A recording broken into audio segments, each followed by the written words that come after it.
First of all, I want to thank Paul Leto for inviting me here. Paul and I have something in common. We both married way above ourselves. And our wives are close friends from back in college days. And so, thank you very much for doing this, Paul. I really appreciate it.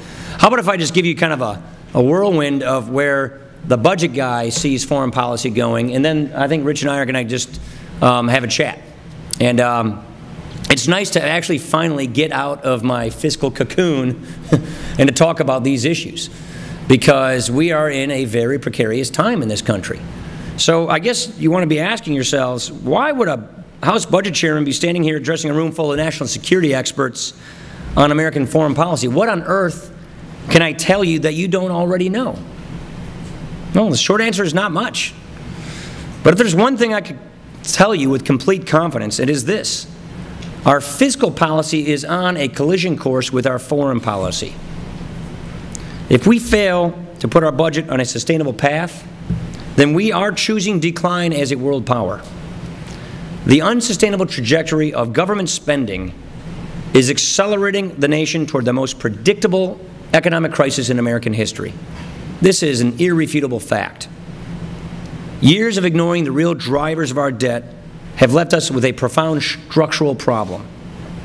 In the coming years, our debt is projected to grow more than 3 times the size of our entire economy. This trajectory is catastrophic. By the end of the decade, we will be spending nearly 20% of our tax revenue simply paying interest on the debt, and that's based on these optimistic assumptions. Our fiscal crisis is above all a spending crisis that is being driven by our major entitlement programs: Social Security, Medicare, and Medicaid. In 1970, these programs consumed about 20% of our budget. Today, that number grows to over 40%.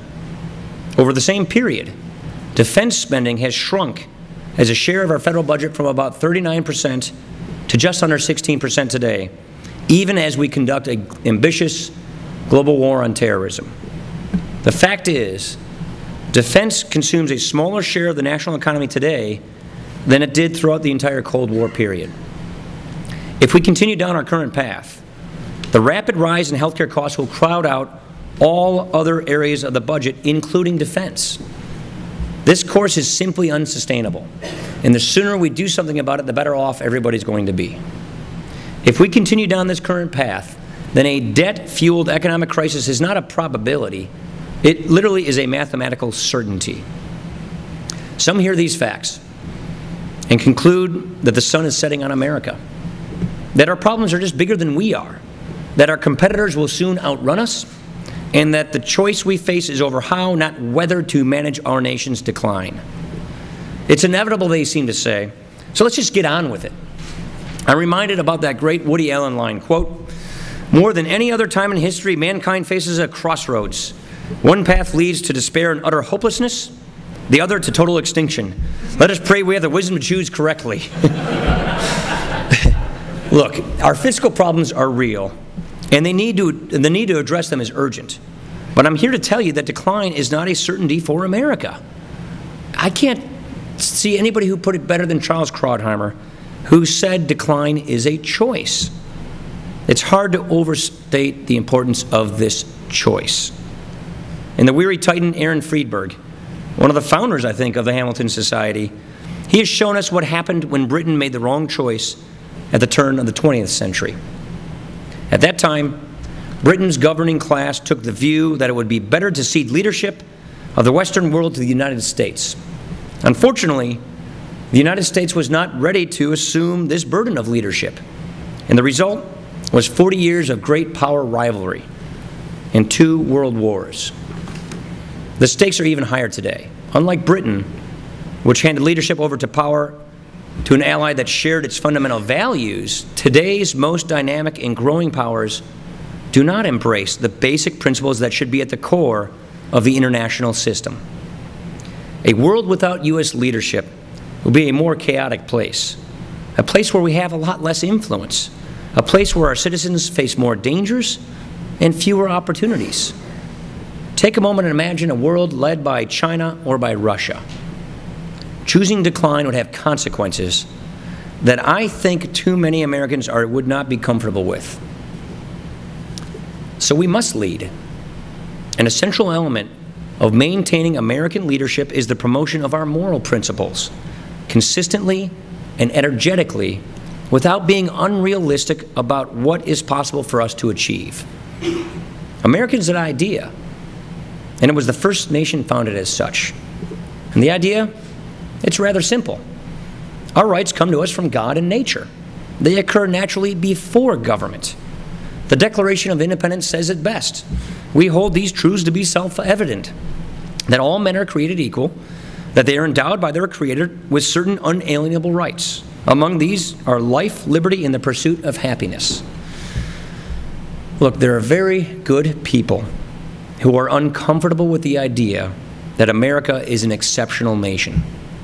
But it happens that America was the first in the world to make the universal principle of human freedom into its credo, a commitment to all mankind. And it has been our honor to be freedom's beacon for millions around the world. America's exceptionalism is just this. While most nations, at most times, have claimed their own history or culture to be exclusive, America's foundations are not our own. They belong equally to every person everywhere. The truth that all human beings are created equal in their natural rights is the most inclusive social truth ever discovered as a foundation for a free society. All means all. You can't get more inclusive than that. So if you believe that these rights are universal human rights, then that clearly forms the basis of your views on foreign policy. It leads you to reject moral relativism. It causes you to recoil at the idea of persistent moral indifference toward any nation that stifles and denies liberty, no matter how friendly and how accommodating its rulers are to American interests. This raises an important question. What do we do when our principles are in conflict with our interests? How do we resolve the tension between morality and reality? According to some, we will never be able to resolve this tension, and we must occasionally suspend our principles in pursuit of our interests. I don't see it that way. We have to be consistent and clear in the promotion of our principles while recognizing that different situations will require different tools for achieving that end. An expanding community of nations that shares our economic values, as well as our political values, would ensure a more prosperous world. A world with more opportunity for mutually beneficial trade, and a world with fewer economic disruptions caused by violent conflict. But in promoting our principles, American policy should be tempered by a healthy humility about the extent of our power to control events in other regions. For example, we share many interests with our Saudi allies. I spent a week with the Saudis last year. Wonderful trip, learned a lot. But there is a sharp divide between the principles around which they have organized their state and the principles that guide the United States. Increasingly, we hear voices in the kingdom calling for reform. We should help our allies effect a transition that fulfills the aspirations of their people. In Syria and in Iran, we are witnessing regimes that have chosen the opposite path. Instead of accommodating desires of their peoples for liberty and justice, these regimes have engaged in brutal crackdowns, imprisoning opposition leaders and killing their own citizens simply to quell dissent. The Soviet dissident we're all big fans of, Natan Sharansky, testified to the power of words to those suffering under the boot of oppression. Sharansky said in a reference to President Reagan's Evil Empire speech, quote, I love this quote, "This was the moment. It was the brightest, most glorious day. Finally, a spade had been called a spade. Finally, Orwell's newspeak was dead," unquote. We have a responsibility to speak boldly for those whose voices are denied by the jackbooted thugs of the tired tyrants of Syria and Iran. In the Arab Spring, we are seeing long-repressed populations give voice to the fundamental desire for liberty. But we are also seeing the risks that emerge when the advancement of freedom is stunted for want of the right institutions. In such societies, the most organized factions often lack tolerance or reject pluralism. Decades without a free press have led many to treat conspiracy theories as fact. It's too soon to tell whether these revolutions will result in governments that respect the rights of their citizens or in one form of autocracy that will be supplanting another. While we work to assure the former, American policy should be realistic about our ability to avert the latter.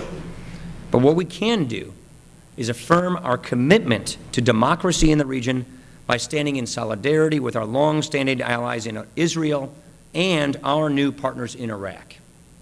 Where revolution has come, as well in states struggling to adapt without violence, our policy should be guided by a readiness to assist peoples in the region in the arduous task of building free societies. Our ability to effect events is strongest in Iraq and clearly in Afghanistan, where for the last decade we have been fighting the scourge of global terrorism. In these countries, we can and we must remain committed to the promotion of stable governments that respect the rights of their citizens and deny terrorists access to their territory. Although the war has been long and the human costs are high, failure would be a blow to American prestige and would reinvigorate al-Qaeda, which is now reeling from the death of their leader. Now is the time to lock in this success that is within our reach. We cannot face these challenges alone. To the contrary, we need our allies and our friends to increase their capacity and their willingness to act in defense of our common interests. The first step in that process is a robust and frank engagement with our closest allies.